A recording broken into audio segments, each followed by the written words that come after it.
வணக்கம் சந்தோஷங்க. எப்படிங்க என்னாச்சு செல்வரதி ரைஸ் போல ஒரு அரிசி சிப்பம் வாங்கினா ஒரு குக்கர் ஃப்ரீயா கொடுக்குறீங்க? எப்படி உங்களால மட்டும் முடியுது? Super madam. ஒரு அருமையான கேள்வி மேடம், நல்ல கேள்விங்க. செல்வரதி அரிசி போல ஒரு சிப்ப அரிசி வாங்குறீங்கன்னா குக்கர் எப்படி ஃப்ரீயா கொடுக்குறீங்க கேட்குறீங்க மேடம். அதாவது மேடம், வாடிக்கையாளர்கள் வந்துங்க வருஷம் 365 நாளும் நம்மளோட அரிசி எடுக்கிறாங்க. நம்மளை தேடி நாடி ஓடி வந்துட்டே இருக்காங்க. நம்மளோட வர வாடிக்கையாளர்கள் வந்து நம்மளை ரொம்ப நேசிக்கிறாங்க.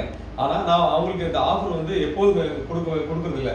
வருஷத்துக்கு ஒரு முறை மட்டும் ஆஃபர் கொடுக்குறேன். எப்படின்னு கேட்டிங்கன்னா, எல்லாருமே வாடிக்கையாளர்கள் என்ன தேடி நாடி ஓடி வந்து என்ன அரிசி எடுக்கிறதுனால அவங்களுக்கு இந்த ஆடி மாதம் மட்டும் அவங்களுக்கு வந்து ஒரு சிப்ப அரிசி வாங்கினா இந்த குக்கர் நான் ஃப்ரீயாக கொடுக்குறேன்.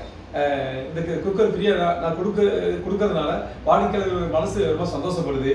அது மட்டும் இல்லாமல் கொடுக்கணும் அப்படின்னு நம்ம நினச்சோம்னா கண்டிப்பாக கொடுக்கலாம். காரணம் என்னன்னு கேட்டீங்கன்னா மேடம், நன்மை செய்தால் நிச்சயமாக மேன்மை உண்டு. அதனால் மக்களுக்கு ஏதாவது செய்யணும், நல்ல விஷயங்கள் நல்ல எண்ணத்தில் தான் நான் அந்த குக்கர் ஆஃபர் நான் மகிழ்ச்சியோட ஒவ்வொரு கஸ்டமர் நான் கொடுத்துட்டு இருக்கேன் மேடம். நன்றி மேடம், நன்றி.